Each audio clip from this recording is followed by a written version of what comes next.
So, good evening, everyone. We're getting situated here. I think we're starting at verse 10 tonight. So, yeah. Want a quick review? Yeah, we can go back. I mean, there's plenty of stuff here. So, good evening, everyone online. Hold on, let me pull up the thing here. Oh, there we go. All right. I see my mom's online. Hello, Mom. Matt's online. Hey, Matt. All right, our fact checker. Okay, so we don't have goodies tonight, so we're going to have low energy. We had our pie before we came. Well, you had pie. I had a monster cookie. I think we're this was. We got a bunch of candy left over from trunk or treat. A lot of candy. Which yeah. So anyway, so we're in chapter 7 of 1 Corinthians. We'll see if we get through it today.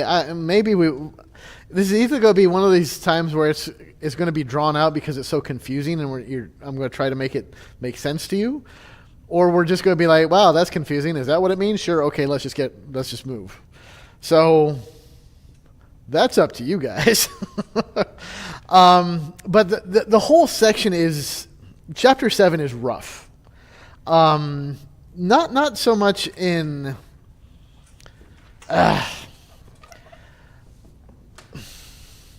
there are parts of it where Paul addresses the Corinthians with like a word from God saying like this, this is not me saying this is God's command. And then there are parts where he'll break in and say, okay, this is me saying it, this is not God's command. So he does kind of intermix, like it goes from like this is God's opinion to this is my opinion. So there is that, which, that's kind of a significant thing that you have to watch out for. Of course, then after that, it kind of gets into like, well, whose opinion is this? Is this God's? Is this Paul's? And this is where some of the confusion kind of comes about. But there's an overall theme, not theme, but there seems to be, as we read it, there seems to be this conflict between being married and being celibate. And as we go through here, it seems like Paul is kind of leaning on celibacy quite a bit. He seems to be extolling and encouraging, exhorting, or at least saying like, hey, if you can be celibate, go for it. It's a better option. So it sounds like he's really pro-celibacy, anti-marriage, but he's not, because if you look at all the times he talks about marriage, he's like, no, marriage, love your wife, honor your husband, that mutuality in relationships and sexual relationship and all that. So he's not anti-marriage.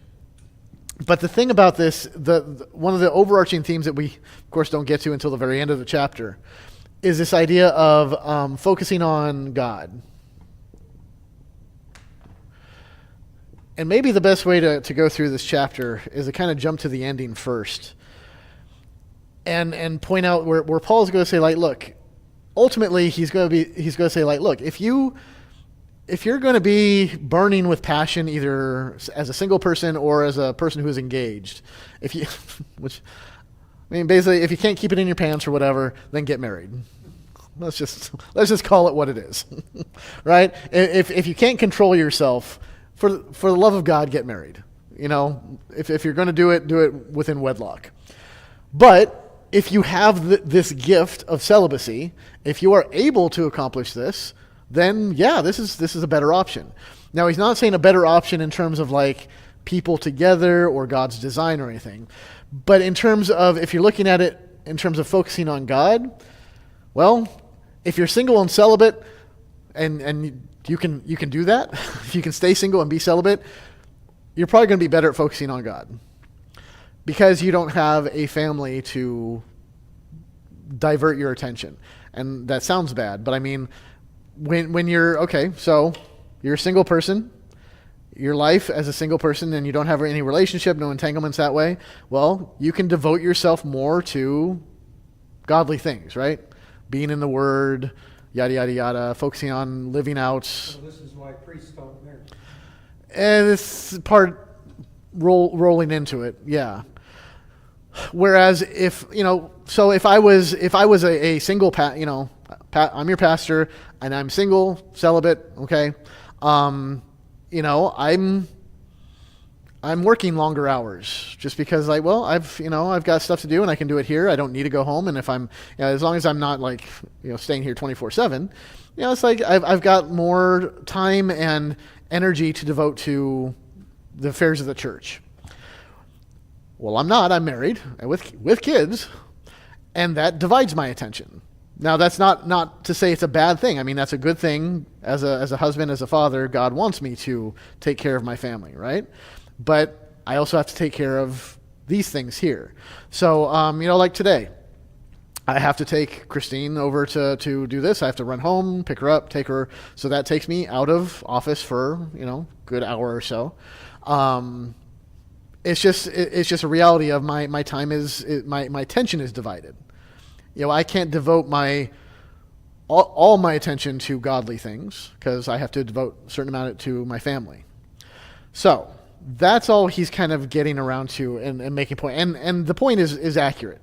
I mean, if you're supposed to devote all your attention to playing, playing football, all right?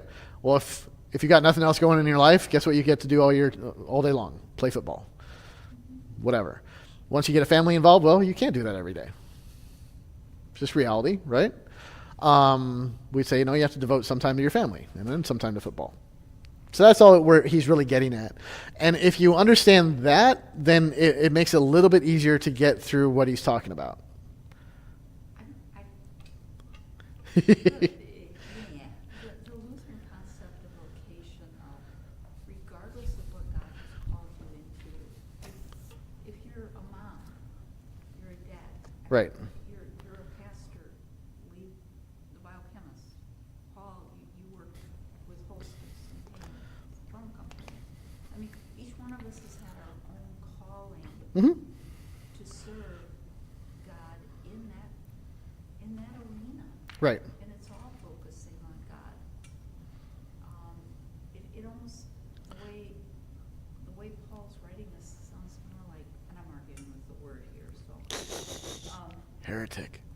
Yeah, it's like, well, if I say no to having a family, then when I'm focusing on God, I mean, a lot of people do that when they get up in other people's business too much.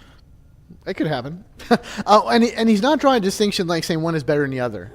And he'll say hey, whatever situation you're in, do that. So if you find yourself in these vocations, do those vocations. If you find yourself married, devote yourself to being married. So he's not denigrating one or the other. And really, and you also have to put it back into the context of this was an issue. Well, top of chapter 7. Now, concerning the matters about which you wrote, it is good for a man not to have sexual relations with a woman. So he's addressing a congregation that is having wildly weird ideas about what it means to be married, what it means for sexual relations within marriage, celibacy. They have got some weird ideas. There's a lot of weirdness going on. So he is addressing a congregation where things are not as they're supposed to be. So he is correcting a lot of things. Could be, but well, you know what? I think as we get into towards the end of it, it'll be a little bit clearer because there's a section where it does get weird if you don't really follow the logic. So let's just dive into it. So yeah, we handled 1 through 7 last time, and again that was so the what was it, the conjugal rights.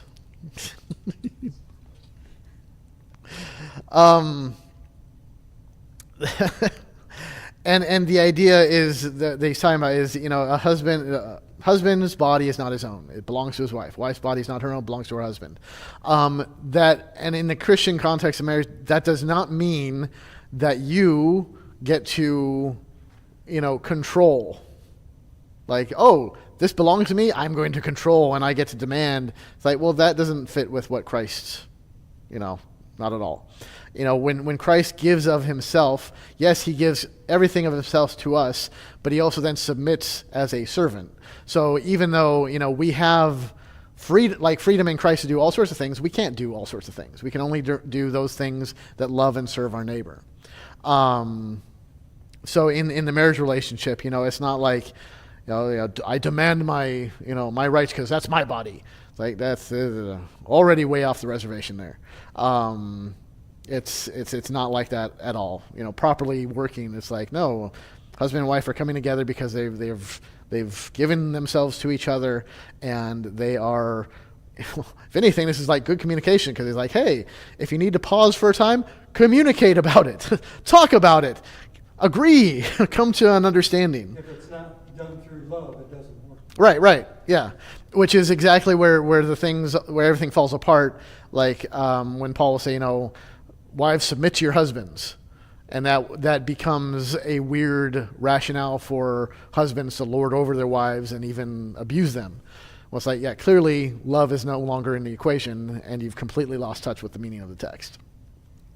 So that's kind of what's going on there. So, I'm sure this has been abused. I know it's been abused and taken out of context, and yeah, it's not that. So beginning with verse, I think we got 8. Is that the first one up? Cool. Let's go with that one. So verses 8 and 9. Well, maybe there we go. To the unmarried and the widows, I say that it is good for them to remain single as I am. But if they cannot exercise self-control, they should marry. For it's better to marry than to burn with passion. All right. So this is where we kind of get a fun little thing where we're not exactly sure if Paul is saying he is single or that he's a widower. To the unmarried and the widows, I say it's good for them to remain single as I am. So is he saying, look, remain single as I am because I'm unmarried, or remain single as I am because I'm a widower? So there's ambiguity there. But what he's saying is like, okay, so he says it's good for them to remain single. However, again, if they can't keep it in their pants, get married. Don't burn with passion. If that desire is going to be overwhelming and you can't control it, get married. So again, is it good for them to remain single? If they can handle it, sure. I mean, that's the gist of it. They don't have to get married, but if they can't exercise self-control, go for it. Questions about that one? Straightforward. Okay. Next slide, verses 10 and 11. To the married I give this charge, not I, but the Lord. The wife should not separate from her husband, but if she does, she should remain unmarried or else be reconciled to her husband, and the husband should not divorce his wife. Okay. So, this isn't terribly shocking. And this is where he says, I give this charge, not I, but the Lord. So coming from the Lord, essentially, all this really says is divorce is bad. Which, what God has brought together, let no man separate. This isn't any different from what Jesus talks about when he says, Moses granted that you could have a certificate of divorce because of your hardness of heart. But I tell you, what God, one flesh and all that. So, to the married, don't get separated. Don't be divorced. If you do separate, then remain unmarried or else be reconciled. All right? Husband should not divorce his wife.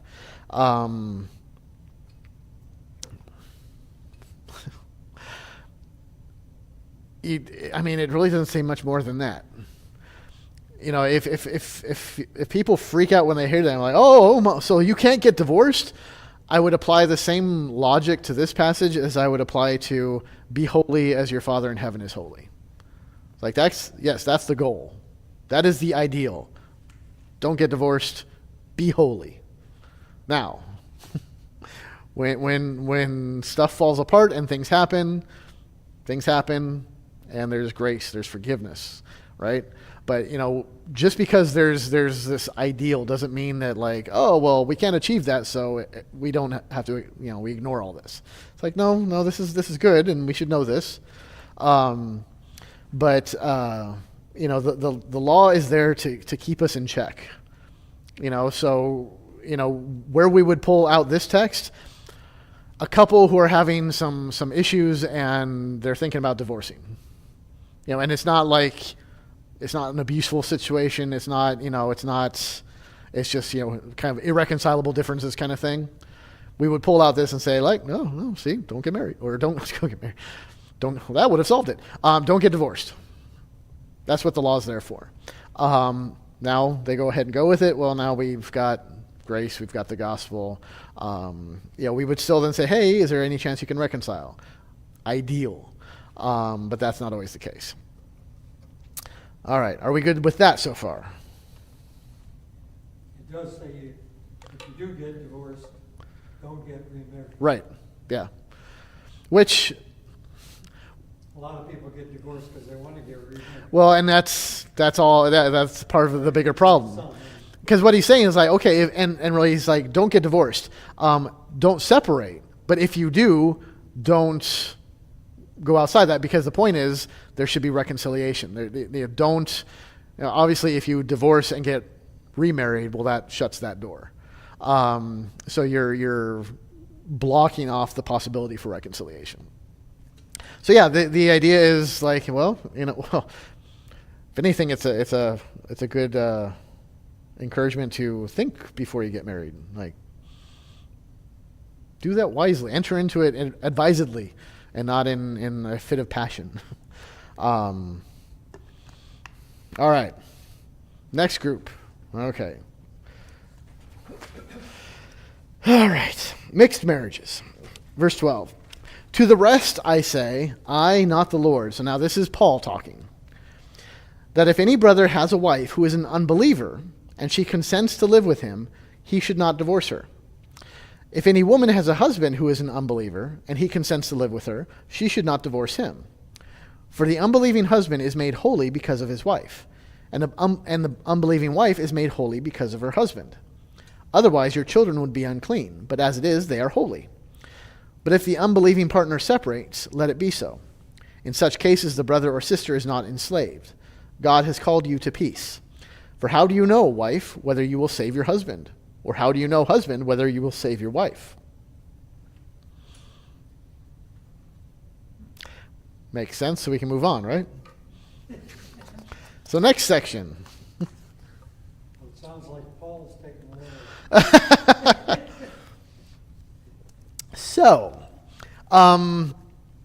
So the idea here is you've got like this mixed marriage. So you've got a believing spouse and an unbelieving spouse. So what he's saying is like there's no loophole here. It's not like you have an unbelieving spouse, you married them knowing that they're an unbeliever, and you find out, hey, this is hard. They're not coming to church with me, and they don't agree with my point of view. I need to get out. Paul's saying like there's no loophole here. You can't just claim like you went into this knowing what you're walking into. So you, as a believer, are not to separate from them.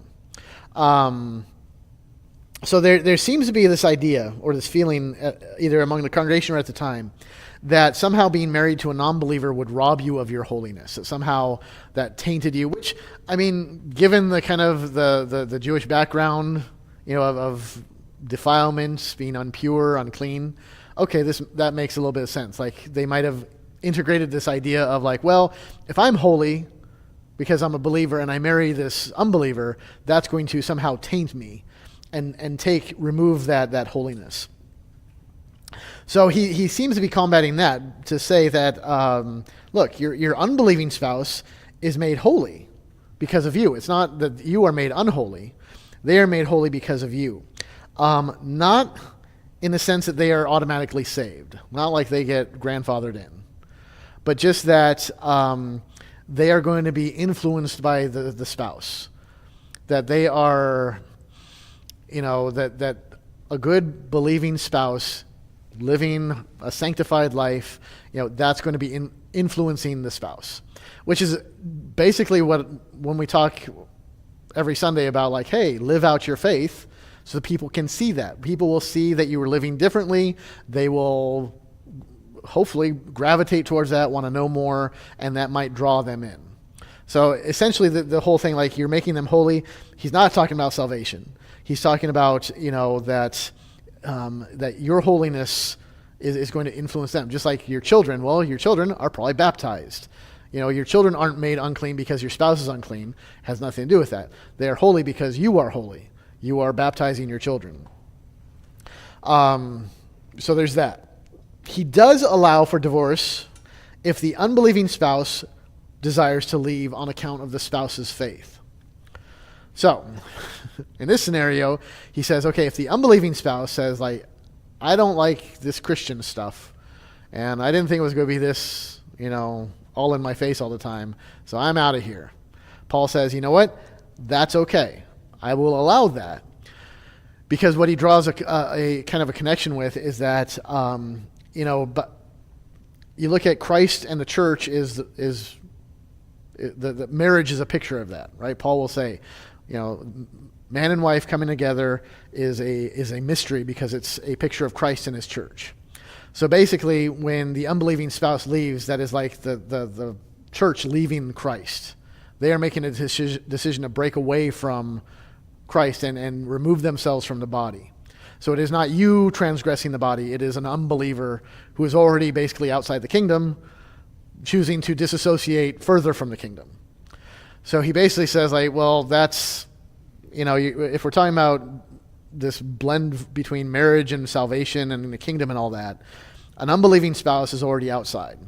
So if he wants to leave the marriage relationship, which is an image of Christ in the church, he or she is already outside. So it's just pulling that away. So he allows for that. Again, this is him. This is Paul saying this. Why would he do that? I mean, why would he Well, this is himself into that position? who? If he- Paul? I mean, if he doesn't think that's something the Lord would want, or if he doesn't know, why would he? It could be the circumstances of the congregation. Because some of this might be the stuff that they're particularly dealing with. I don't know if that was like an epidemic in that congregation, that they had a whole bunch of intermarriage kind of stuff or mixed marriage kind of situations. So when he says, I'm saying this, not the Lord, this could be just Paul's like, you know what? Let's put a Band-Aid on this. And we're going to try to sort this out. It's already a mess. So let's try to... That's all I got. What was I going to say? I was just going to be, you look back in the Old Testament, and there was such a big deal about, when the Israelites came into the Promised Land, don't intermarry, don't marry with non-believers. Set yourselves apart. And then what they do, they intermarried, and that's a part of the big problem. So we see a similar thing, and Paul will, in a little bit, talk about how he encourages Christians marry Christians. Not as a, like, this is the law, like, thus saith the Lord, like in the Old Testament, but partially just in a kind of an echo of that, I suppose, but also, there's a practical aspect of, like, your life will go easier. I mean, it's harder when you've got a mix of religions. That's just a common sense kind of thing, even beyond what God says. It's just hard. If you've got a Christian and a non-Christian getting married, it's hard enough if it's a Christian and an agnostic, nothing, whatever. But another religion is just it's asking for a mess. What if it's A Lutheran and a Methodist. Well, I had a seminary classmate who we were in one of our discussions in class was like, his opinion was that it was a sin that required repentance, like formal repentance, if you were even to desire to marry somebody outside the LCMS church. Now, I don't think he actually ever made it out. I don't think he was. I don't think he graduated. I think he kind of fell through the cracks somewhere. So yeah, there's a lot of different ideas about that. I mean, I would go with just Christians marrying Christians is fine. I don't know. Get two Lutherans in a house, that's just trouble. I mean, I'm not sure that's a healthy thing. Oh gosh, there's I posted this on Facebook like 2 years ago, but there's this great episode of Cheers. Only this crowd would remember Cheers. We all remember Cheers. He doesn't know. Aiden has no idea. But anyway, Woody got married.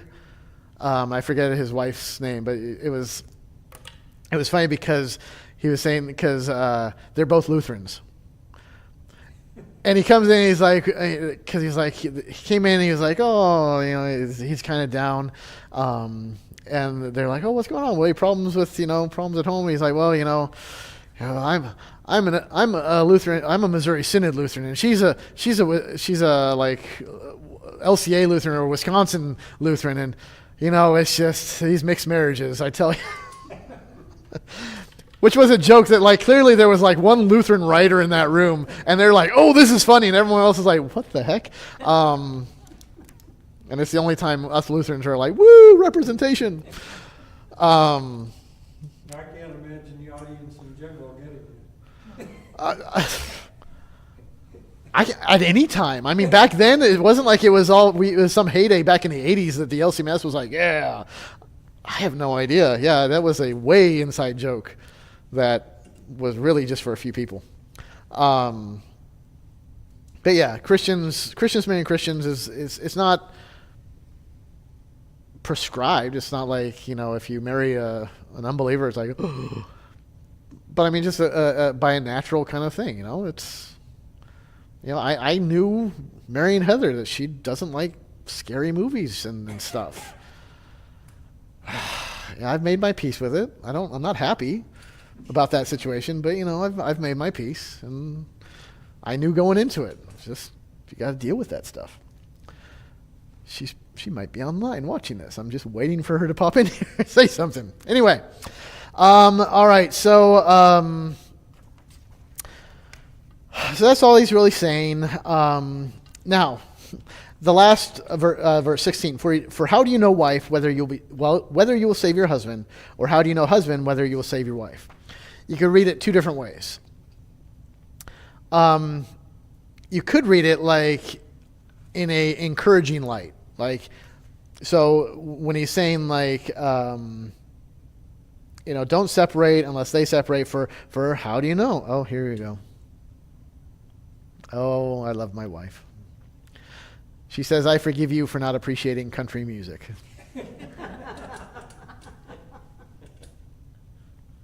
I bought you a cookie. This is the thanks I get. Anyway, it can be read up encouraging, like, hey, how do you know that maybe your devotion might actually bring that unbelieving spouse to faith? So you could read it as referring back to his encouragement to stay married, which doesn't really fit because he's already moved on to saying, hey, it's okay to divorce. Like if the unbelieving spouse leaves, it's okay, and then he says this. So I don't think he's saying that. What he's probably saying is, you have no idea. Like, how do you know if they're going to be saved by you? Like, you have no idea. Basically the idea that, like, they want to leave because of your faith. And you're saying, no, we must, I need you to stay because there's a possibility I might save you. Well, already that's the wrong way to go. You're not saving anybody. So he's probably saying here, like, look, you don't know if they're ever going to come to faith because it's not about you. So you shouldn't force them to stay on the assumption that someday they'll be converted. Because that would just be very harmful to faith in general because it makes it all about you anyway. So it's not even a good representation of that. Yeah, be marrying somebody in the thought that you're going to change them. that doesn't work, apparently. Yeah. I mean, exactly that. Because everybody thinks, like, oh, fixer-upper. It's like, oh, good God. Yeah, no, it's not going to happen. So Paul is affirming that. I don't understand the logic of this. Really? This exception, because we just established that the Lord forbids divorce. And now Paul is saying, I, not the Lord, say it's okay to separate. If you read it in Circumstance of a believer and an unbeliever. right. But I can just imagine the believer saying, but wait a minute, I am married to this person. Right. I should not divorce. That's where I usually go to the whole he's dealing with whatever's going on in that congregation brought him to suggest that. But then I point to that in the same way that Jesus points to Moses. When they ask him about, like, if it's, about divorce, and Jesus says, look, Moses allowed for divorce. Because Jesus' point is God does not allow for divorce. It's a sin, and you're breaking apart what God has put together. But he does say, however, Moses did allow for divorce because yada, yada, yada, yada. So Paul is putting himself in the same position of saying, like, I'm saying this. I'm allowing, as your spiritual father. And he is speaking from a point of view of saying, you're talking to me, the founder of this congregation, to solve some problems. So we're going to solve some problems. And I'm in this situation, I'm telling you, not God. You know what, you guys over here, it's okay if they leave you. Okay? You don't leave them, but if they want to leave you, allow it. So he's not condoning divorce. He's just saying, like, in this one scenario, he'll allow it.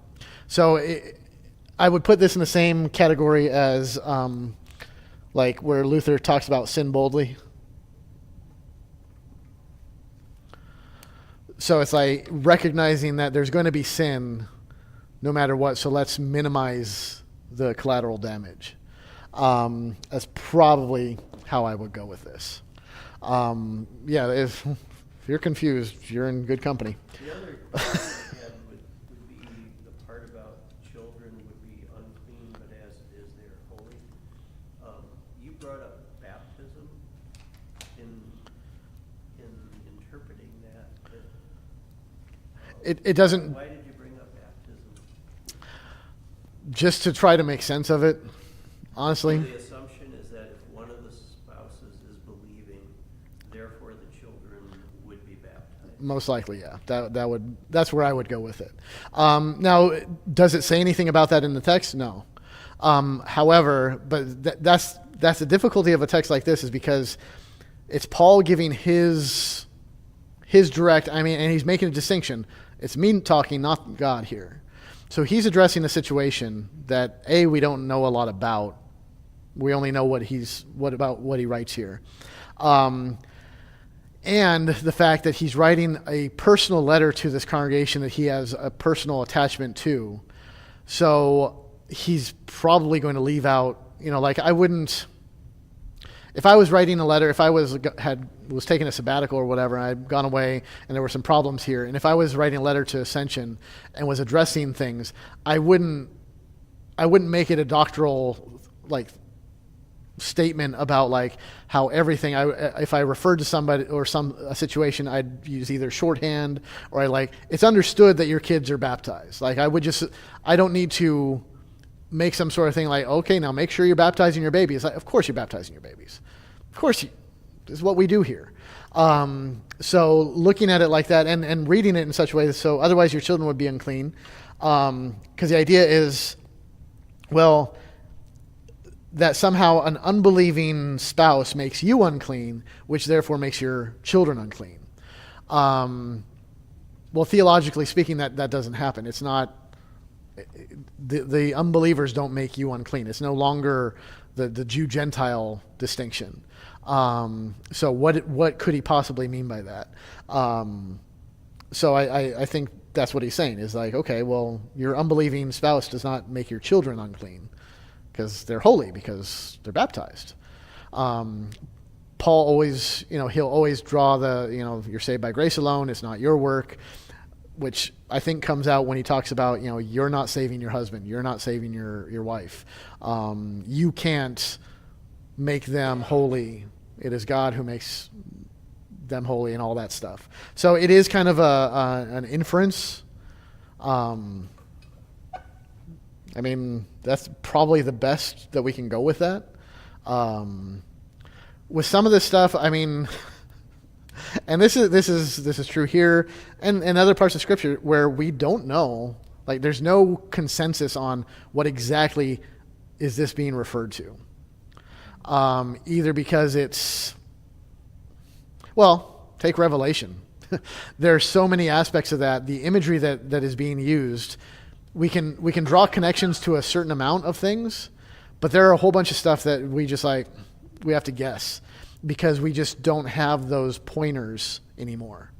So if 2,000 years from now and somebody pulls out a broadcast about the election and the things that we're saying about Trump, Harris, whatever, and all of the things that we're referring to, and or if somebody's pulls out reads something, a transcript from they pull it out of the dirt and it's something about eating cats and dogs, and they have no other connection to that whatsoever. They have no idea what that was referring to and that it was how it was used. And they'd be trying to make sense, what the heck were they talking about? Why would they be? And so they'd have to guess and try to fill in the blanks. For my boy over there, it's kind of like in Jurassic World or Jurassic Park, where they've got the DNA of the dinosaurs, but it's incomplete. So they had to fill it in with frog DNA and other DNA, and that's what made the problems, is because they started to reproduce asexually. See, right, buddy? Say, there we go. All right. I'm making this relatable. Got his attention. I can confirm that because I read Jurassic Park. Yeah, well, I read it a long time ago. But yeah, see? So it's very Jurassic Park DNA. This is what we're doing here. On verse 14. Yes. Where he's referring to being made holy. In Greek, why is it translated holy? Is there only one way to translate that? I don't know off the top of my head what the word exactly is. I would assume it's holy. But Sanctified? well, that carries the idea. But it's not just, holiness is understood either by sanctification, or holiness you could talk about justification. We are made holy as far as perfect and pure before God. Or we are made holy as in our works are holy before other people, that they see our good works. So that's all. We're not talking holy salvation. Okay, so if we think of this, when we come across this, if we think more in terms of sanctified, set apart, special,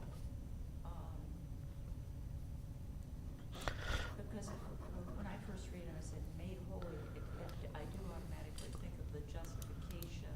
Right. So this is salvation, and it's not. And this is where we have to start filling in blanks, where we take something where that is kind of confusing, where it sounds like, okay, the unbelieving husband is made holy because of his wife. And if we say, okay, he's saved, he has saving faith because of his wife, well, then we have to go to Paul's theology and say, does Paul anywhere suggest that that's possible? And we say, absolutely not. So right there we have to say, well, then he must be saying something else. So he's not saying that the unbelieving husband is saved by grace because of his wife. So then that's where we take it okay, what does it mean to be made holy? Well, to be sanctified, to be influenced, to be made a better person. Which, ideally, maybe not in reality, but ideally, people who are around us should be made better people in general, because we are living as really good examples of what it means to follow Christ.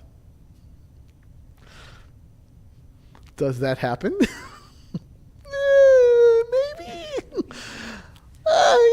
depends. But I mean, honestly, that's how it should work, right? I mean, we should, and this is probably a soapbox that I'll be jumping on for a while now, Sundays and whatnot, is that, we're very comfortable Christians. I mean, we are very happy to be Christians when it's comfortable. And we really don't know a life of Christianity that is uncomfortable. Like, we don't know what it's like to be a Christian like the Christians in Pakistan, Iraq, Saudi Arabia, whatever, any place where Christians are truly persecuted, they know what it's like. We don't. We have no idea. Take up your cross, give for whoever, is persecuted for the sake of the gospel. And we get on our the government is trying to do, the government. We like to make up persecution. If the government declares anything mentioning Christ as hate speech, it's not going to stop us from proclaiming Christ. So, okay, what's going to happen? Well, there's going to be a fine. That's not really, it's like, that's uncomfortable. Now, maybe the fines build up and it becomes more uncomfortable, and maybe hardship, and we get into that. But right now, we don't live that. So I have no idea. This was going to connect somehow. Man, the train left. That's where I need that rhubarb bread with caramel drizzle on top. That helps focus. Yeah, something about holiness. I don't know. Whatever. Okay, you don't have to spend a lot of time on it. Too late. Part where Moses gave the people divorce, God didn't. Right. Are there other instances where Moses?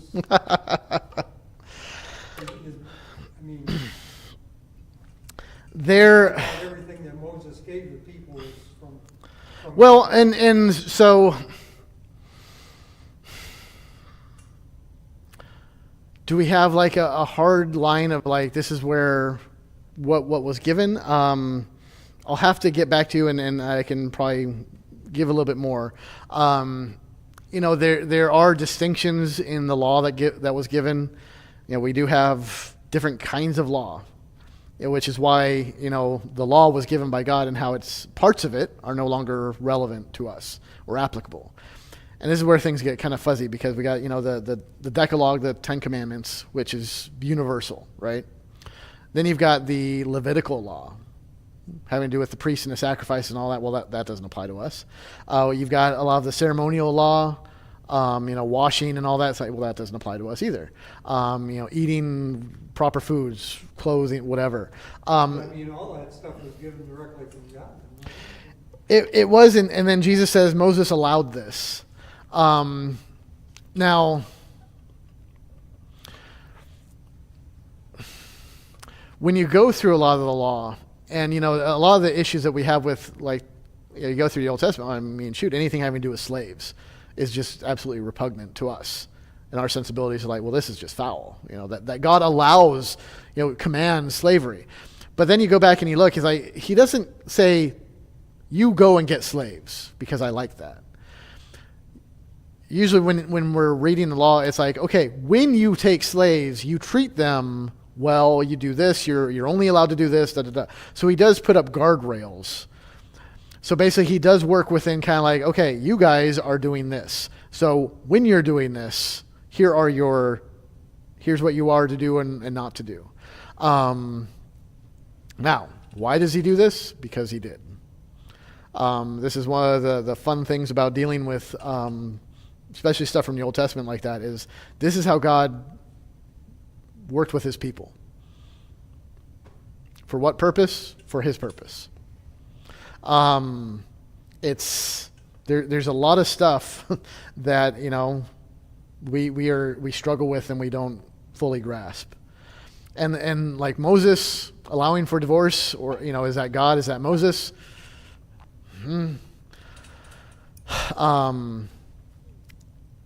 it's tricky because God does things because he does things, not because he has to, which is a fun concept too. Because even when Jesus says this, like, Moses allowed for a divorce. It's like, well, does God allow for a divorce? Well, why? Well, if he did, well, because he did. He didn't have to. It's not like, well, our sin prompted him to do that. It's like, you can't really say that.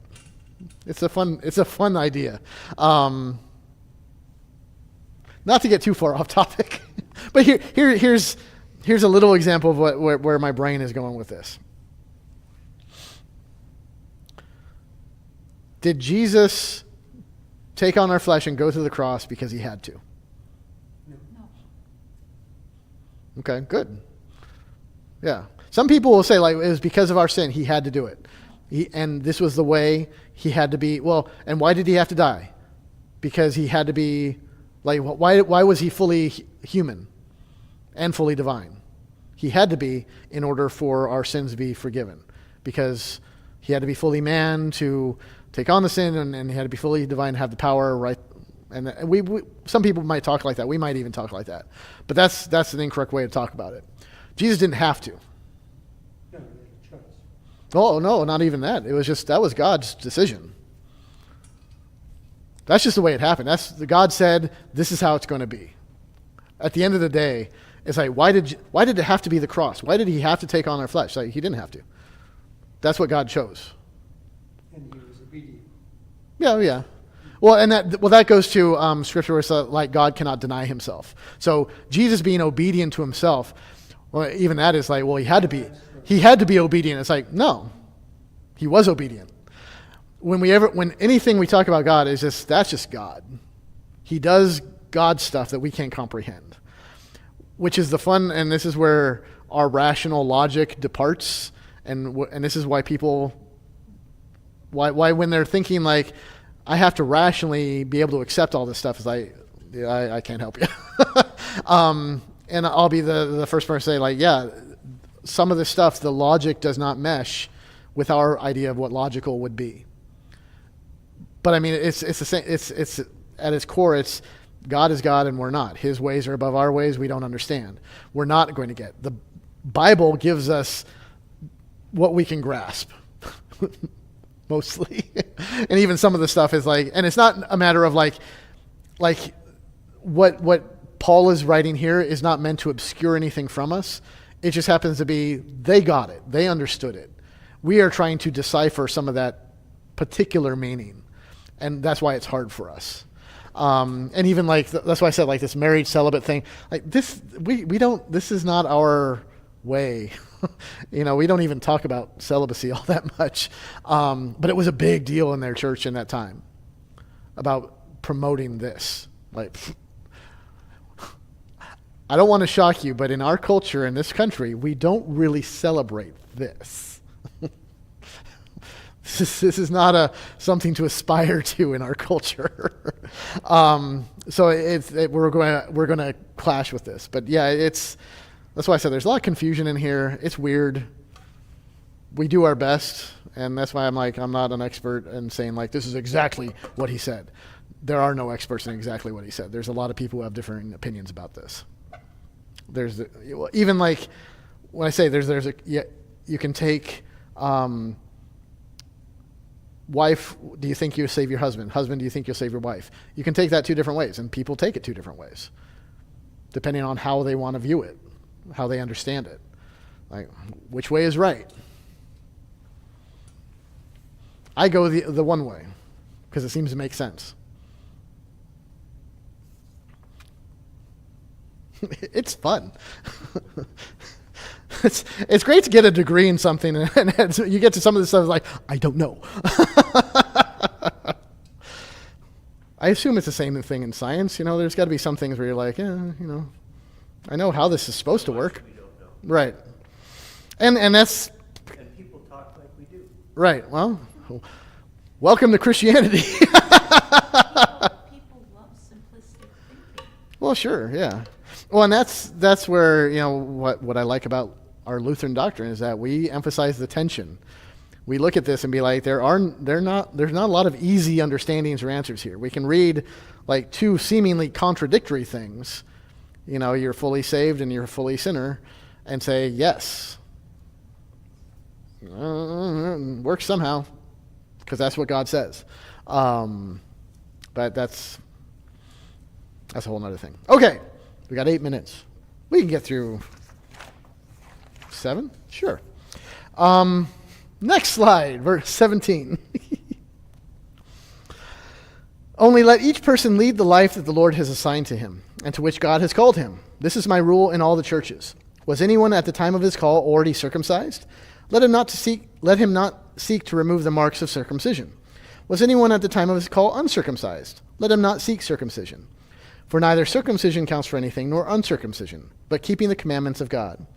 Each one should remain in the condition in which he was called. Were you a bondservant when called? Don't be concerned about it. But if you can gain your freedom, avail yourself of the opportunity. For he who is called in the Lord as a bondservant is a freedman of the Lord. Likewise, he who is free when called is a bondservant of Christ. You were bought with a price. Do not become bondservants of men. So, brothers, in whatever condition each was called, there let him remain with God. So, slight digression, and he's like, okay, look,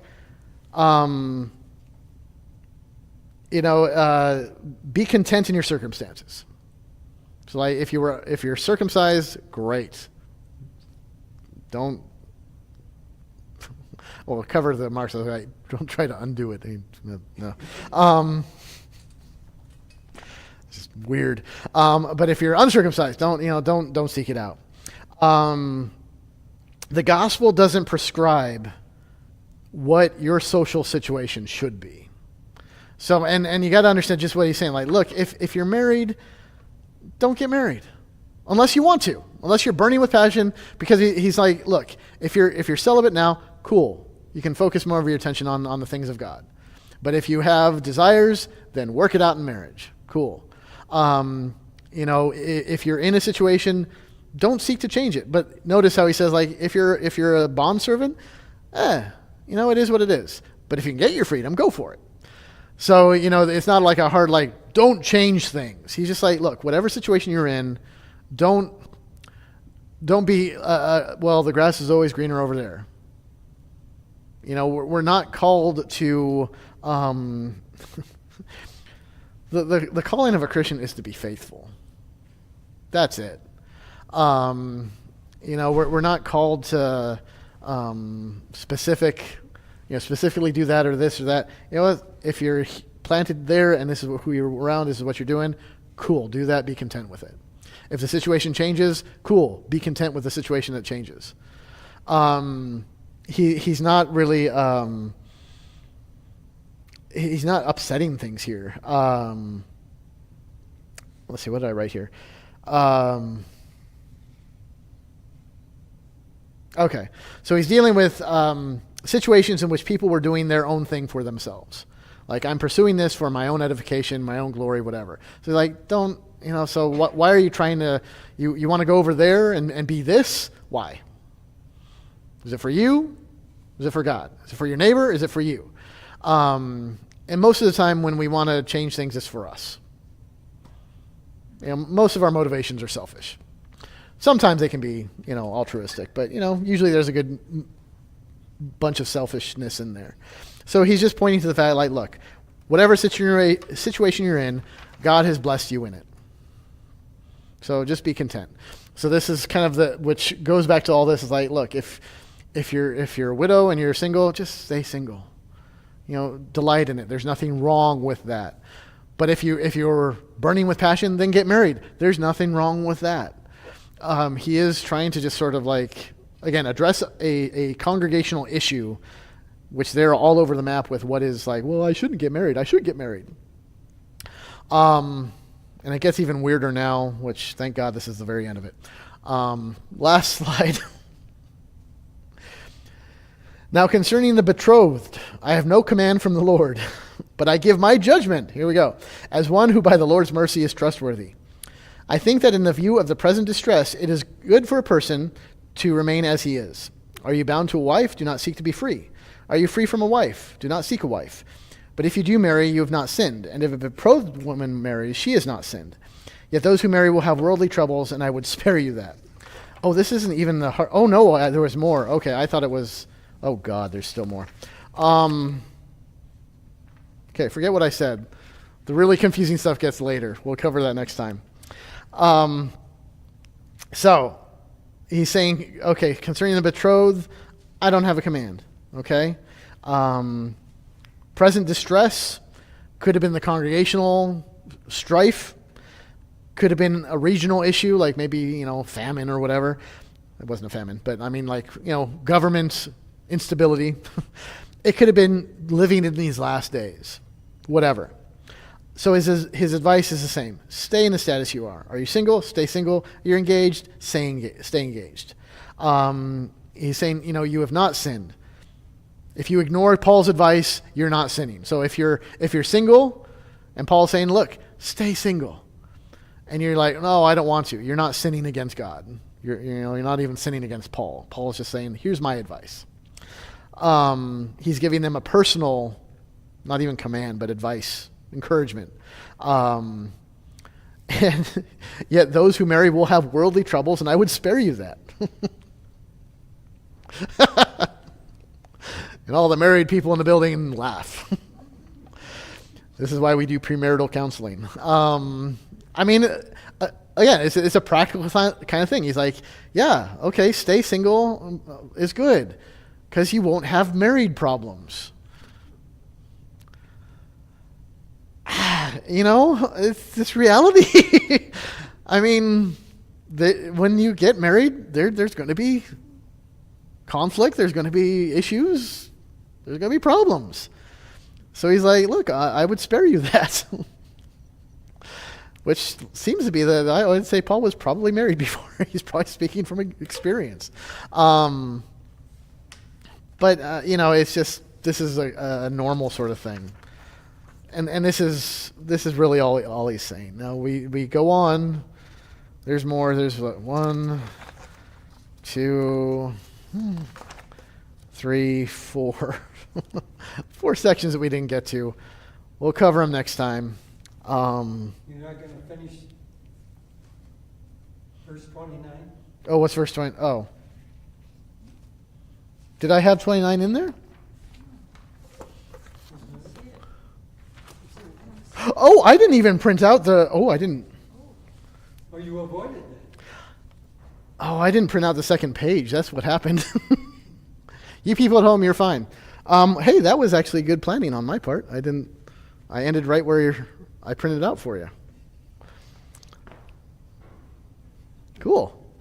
Okay, so. The next verse say, be fruitful and multiply. No. No, it says, This is what. "Now on, let those who have wives live as though Oh, well, that's. as they have none."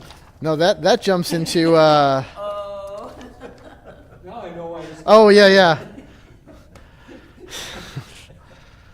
Oh, yeah. We'll talk about that next week. I'm not even going to get into that tonight. That's not a can of worms I'm willing to open right now. The last thing I'll say is that it is hard to understand what he's talking about here. This isn't, like Ephesians is nice and easy. It's like straightforward theology. This stuff is hard because it is a corrective. It's him dealing. This is pastoral support and direction. So in the same way, like the way I handle things in this congregation probably wouldn't hold up to doctrinal reviews. Maybe, if somebody came in and like, let's see if you were handling this in the proper Lutheran way. It's like, there might be a few situations that I'm like, maybe not. Maybe I let a few things slide here, whatever. That's because A, that's how I'm dealing with it, or B, that's what the situation requires. It's messy. And if the only thing you get from this is, life in church is messy, well then you get an A+ for the night. Isn't that your prerogative, though, as the pastor of this particular church? You know your people. Right. Well, I should always be faithful. I'm trying to in dealing with all the things going on here, I'm trying to remain faithful to Scripture, what God has commanded, and all that. But like, as Paul says, I allow for, what? There are times where somebody might say like, well, you shouldn't be giving that person communion. Meanwhile, I'm like, you know what? You're not involved in this situation. I'm dealing with them, and I'm going to give them communion. There might be things that I'm like, okay, for right now, just, there